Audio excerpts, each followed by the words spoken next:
Hai semuanya, kembali lagi sama aku Dia, pendatang baru di podcast. Jadi sesuai dengan podcast aku sebelumnya, di sini aku mau menceritakan tentang salah satunya perjalanan aku mendapatkan beasiswa LPDP. Oke, langsung aja. Jadi ingat banget dulu pas di akhir-akhir perkuliahan ketika ambil sertifikat tes bahasa Arab di pusat bahasa kampus sebagai salah satu syarat sidang skripsi. Waktu itu aku tuh gak sengaja barengan sama mas-mas yang mau ambil sertifikat bahasa juga di satu ruangan yang sama.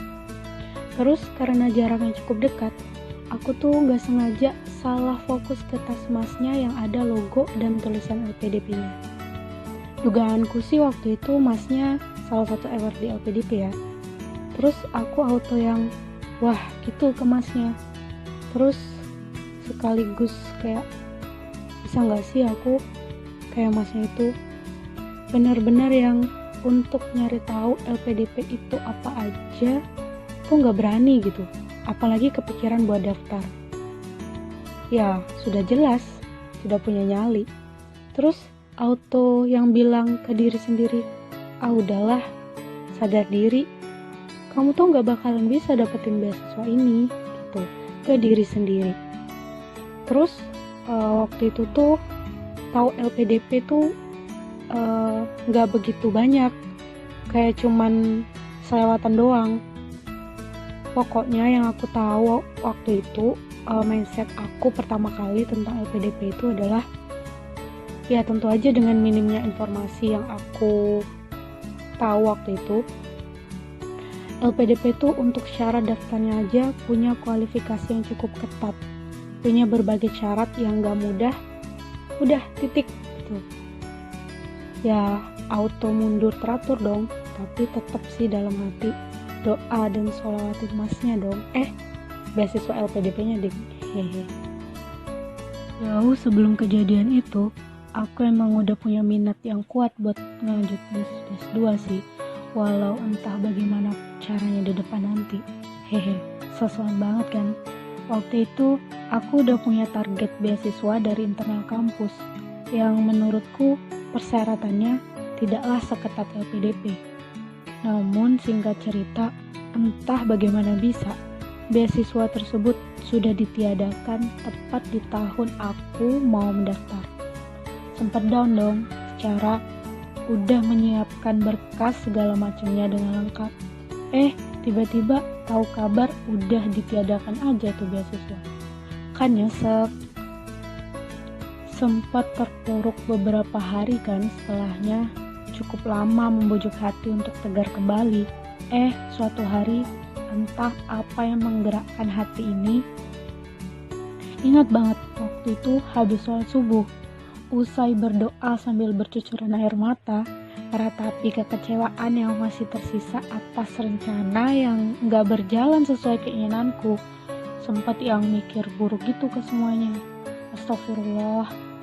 Seusai berdoa subuh itu, entah ada energi apa yang kemudian tiba-tiba seolah mengarahkan tangan ini untuk membuka website pendaftaran LPDP yang pada saat itu sedang berlangsung menghitung mundur batas penutupan seleksi berkasnya tuh.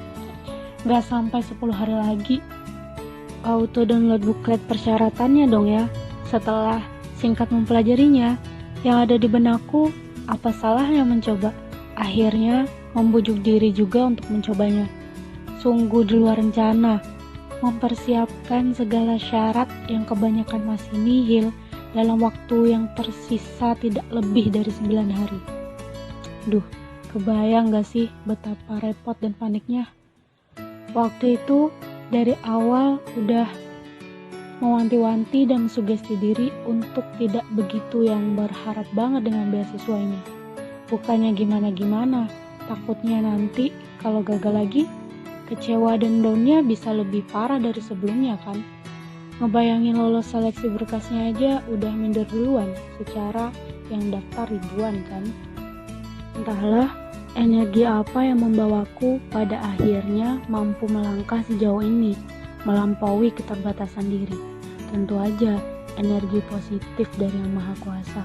Tanpanya, aku bukanlah apa-apa.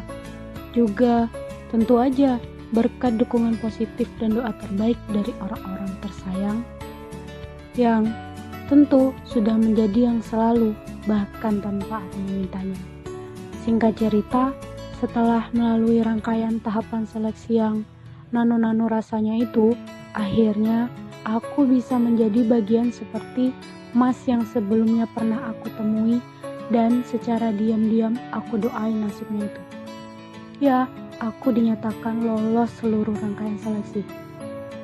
Duh, kebayang gak sih betapa bahagianya dan bersyukurnya aku waktu itu? Nah, untuk bagian ini nanti akan aku ceritakan versi panjang dan lengkapnya di part berikutnya ya. Ada hikmah di balik setiap peristiwa.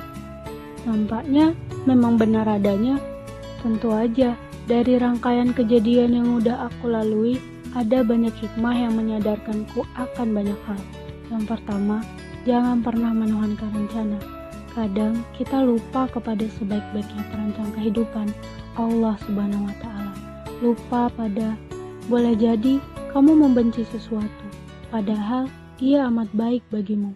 Dan boleh jadi pula kamu menyukai sesuatu, padahal ia amat buruk bagimu.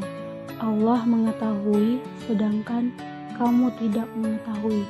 Quran Surat Al-Baqarah ayat 216. Dari proses kegagalan mendaftar beasiswa pertama, ternyata Allah mempersiapkan ganti yang jauh lebih baik lagi. Sungguh, bagian ini terasa sekali. Selalu dibuat terharu dengan caranya memahamkanku tentang sesuatu, termasuk hal ini. Yang kedua, berani aja dulu. Belajar dari diri sendiri yang pada awalnya takut duluan waktu itu. Akhirnya, kini justru menjadi bagian yang menyemangati orang lain untuk membangun mimpinya. Ya, kebanyakan orang yang gagal adalah orang yang takut duluan, sampai tidak pernah berani mencoba. Padahal kuncinya berani aja dulu. Urusan berhasil dan gagal itu di luar kuasamu. Bagian kita adalah memaksimalkan ikhtiar dan doa menurut versi terbaik kita masing-masing. Ngomong memang mudah sih, praktiknya belum tentu, bisa jadi susah. Susah bukan berarti tidak bisa sama sekali kan? Terus yang ketiga, sekaligus yang terakhir adalah jangan terlalu berharap kepada selainnya. Perbaiki niat, luruskan kembali niat kita terhadap segala sesuatu. Sudahkah kita melibatkan Allah di segala aktivitas kita? Seperti kata terakhir pada esai yang aku buat ketika mendaftar beasiswa ini, bahwa atas ridho Allah Subhanahu wa Ta'ala, semoga ridho-ridho lainnya dapat dengan mudah didapatkan pula. Semangat berjuang atas segala mimpi-mimpi di masa depan. Semoga Allah selalu menguatkan kita untuk melalui setiap rencana terbaiknya. Amin. Semangat titik-titik semuanya. Oke, mungkin cukup segini dulu sharing kita kali ini.